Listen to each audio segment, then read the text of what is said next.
Hey folks, me again, that old Yankee living in the South. So I'm just gonna throw some stuff together I had kicking around the house here today and see if I can make a little something to eat for me and Wilbur. So anyways, it's a cold day outside. Unusual this time of year down here. Windy, cold, so I'm gonna cook everything inside here and I'm gonna use that old Instapot again because I like that thing, it works pretty good.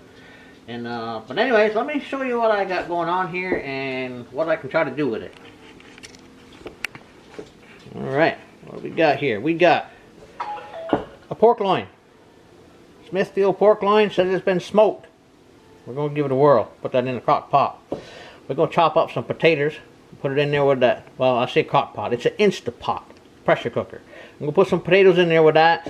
And then, in the oven, I'm going to throw it together with some broccoli, cauliflower, and I had some few carrots kicking around. I'm going to throw that together and make a broccoli and cauliflower casserole and see how that turns out. But anyways, this is what I'm starting with, and as I said, Instapot is what's going to be used for the meat and the potatoes. And let's get it all chopped up and see what we got from there. Alright folks, well, here's what we got so far. Done peeled up the potatoes, threw them in the pot here, and I threw in little baby carrots in there too. There weren't that many, get them used up. Basically I put some olive oil on them, some garlic powder, and some Italian seasoning. Tossed them all up in there. That usually works pretty good. And of course we got the pork loin. I've cut it in half, and I have saved all the yum-yums from the pork loin packaging and whatnot, which has got bacon bits in it, and it's all the stuff that they had it marinated in and whatnot. We're going to use that right in the bottom of this Instapot, because you're supposed to have moisture in there for it to cook. You got to have at least a half a cup to a cup of liquid to cook anything in it. So that's what I'm going to use, is that right there, to give us our moisture. And as I said, this is what I've put into the potatoes there, is just garlic powder. Well, I said granulated garlic powder. Italian seasoning, salt and pepper, and some olive oil. Tossed it all together. And we're going to throw that bad boy right in here, on top of this little trivet type thing in here to keep it off the bottom. That's where the meat's going to go. One of these things I have discovered that works real well with this Instapot, after playing with it for a while, is I'm going to put the meat in there. Once I put the meat in there, I got this little duffer here that you can pick up at any grocery store or Walmart or whatever. It's basically they call it a steamer. Goes in, fits in all different size pots and whatnot. And I'm going to set that right in the top, over the top of my meat afterwards, so I can put my potatoes right in there and my carrots, and they won't get all mixed together. It'll be easy to separate it when it comes time when it's all done cooking. But yeah, so anyways, this little Instapot works pretty slick. Alright, well, I'm going to get that part together, and then I'll come back over here to the, I can give you a peek of that anyways. The broccoli and the cauliflower are all chopped up here, but that's going to be another whole process of getting that ready to go. So anyways, right now I'm going to finish getting this stuff ready to go into that Instapot, and then I'll get back with you folks. Okay, well, I've decided to try to do this one-handed just to give you an idea of what I'm doing with it. Anyways, got the pork loin in that Instapot down there. Fits in there quite well. This is all the leftover num-nums that we had. I added some water to it, so that way I got enough going on. We're just going to pour that right in there on top of everything. Looks like one got a little more than the other, but it'll be alright. It'll live through it. And we're going to take this little thing, put it right on the top, over the top of it, like that. Alright, works pretty well. And then we'll take our veggies. Let me see if I can get in there and spread that thing out just a little more. Get it underneath here, underneath there. There we go. It spreads out quite well in there. And that's where I can take my veggies. We're going to try to videotape this thing while I'm dropping them in. But anyway, that's where they all going to go, right on top here. Just like that. Spread them around here just a little bit. Give a little room. Alright. So that'll take care of the potatoes and the carrots. So what I'll do with that is there'll be a time I got to look it up and see how much, based on how much the meat weighed, because that is the one that's going to take the longest to cook. So you don't have to worry really about the vegetables, because they're going to be in there plenty long enough to cook. And we'll set that all up on this Instapot, get it up cooking. And but we'll get back to that. But that's the deal on that little spread out thing, in case anybody's ever used one.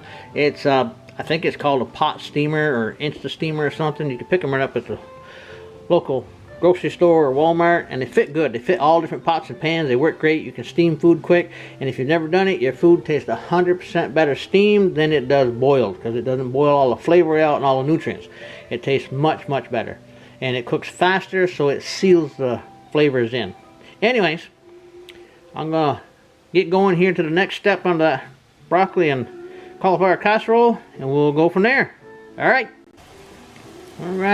Well, here's what we got going on here. We're going to make us a cream type sauce for that casserole, for the broccoli and cauliflower casserole. So what I got is some onions in here with some butter, salt and pepper. Just kind of sweating them down here a little bit and getting them all translucent here. And like I said, I got a little salt and pepper in there. For those of you who don't know, if you are cooking vegetables and you're trying to sweat them down per se, a little bit of salt on your vegetables when you're doing this, it makes them sweat a lot quicker and get more moisture out of them. And also gives you a little flavor. So yeah, a little salt in there makes a big difference. Well, that's what we got going on there. And I didn't tell you that the broccoli and the cauliflower, we steam it for about 15 to 18 minutes. Get it kind of started to soften up before we get it into the casserole dish. That way it's not in the oven as long. But I'm making, like I said, a cream sauce. Pretty basic stuff. It's not going to be a lot of cream sauce because I am actually doing my own thing here, improvising. I am going to be putting cream and mushroom soup in there for part of the sauce that goes on that broccoli and broccoli casserole there with the cauliflower. But something that I'm trying that I think I'm going to like. But in the meantime, like I said, a lot of these recipes, if you look them up anywhere, they'll call for just regular cream sauce on there to put in there, and cheese. A lot of them put cheese in it. I like cheese, but I'm not a super big cheese fan. This would be probably ideal with cheese, without a doubt. You could put cheese in that cream sauce and make a cheesy cream sauce, and then put cheese on top of it when you bake it. I'm not really going to go for that. I am going to do the mushroom thing, cream and mushroom soup in my cream sauce. I might find me some breadcrumbs to spread over the top of it while I bake it to give it a little golden crisp on the top. But that's how I'm going to make mine, and I'll catch up with you here when I get ready to put things in the pot. Alright folks, I got the broccoli and the cauliflower all steamed here, and I got me some cream sauce, and then I added about a half a can of this cream and mushroom. So that's kind of a big can. The only thing I had, I didn't have any small ones. But don't you worry, I'll find a way to use the other ones. I'll make me a mushroom gravy sauce with that stuff maybe one night this week on hamburgers or something. Alright, so what I got here is cream sauce. Don't know if I got enough or not, but we're about to find out. But I'm going to dump it all in right over the top. See if it fills everything up. If it don't, I'll just make up a little bit more to go with it. It looks like it's going to be just about enough by the time it all gets in there. Get all them num-nums up the bottom. That's the good stuff. Don't want to miss that. Alright, get right in there.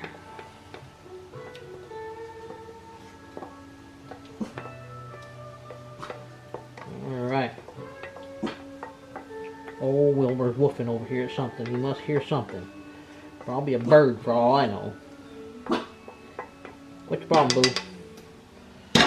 Alright, so we're going to put that in there and just kind of try to move it around a little bit. Kind of do its thing in there. Get it wiggling around. Oh yeah, I think it's going to work just fine. I think it's going to work just fine. So, what I'm going to do now is I'm going to put some breadcrumbs over the top of it.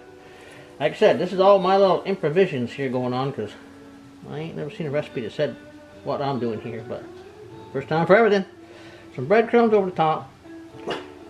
It's going to set for a little bit here. Then I'm going to end up putting it in the oven, 350 degrees for, 15-20 minutes. Hey, you'll be good. 15-20 minutes, and see what goes on there. But there's what she's going to look like when she goes in the oven. And in the meantime, like I said, I've already got the Instapot already started here. It's a cooking. It ain't quite hot enough yet to kick onto the timer yet. It's almost there. And when that starts, that'll be in there for about, I've looked at the chart out here. Let me show you what that chart looks like. I got an Instapot that goes around the side of the refrigerator. It comes with it. It's a magnetic thing. And it tells you different things. So the pork, if you can see the pork here, if I get it right place, it says 15 to 20 minutes. That means per pound. And my roast in there was about 2.5 pounds. So I said I'm going to go somewhere in between. I'm going to shoot for 55 minutes. And but anyways, this thing works really slick. All different times for everything. And like I said, that's the one for meats. And then it comes with one for this would be greens and stuff like no, this would be beans and corn and all that good stuff. Tells you how much to put, how many minutes per pound for each one. And then there's another one over there for like your rice and other things and other vegetables and so forth and so on. But yeah, that's what we got there. And I was going to show you, I got me a brand new t-shirt here today from my church. Been waiting for it to come in. There's my new shirt right there, my t-shirt. It says, I can't, but I know a guy. Well, I'll tell you what. If y'all don't know that guy, give him a call. Because he answers 24/7. Alright, folks. I'll get on with it here.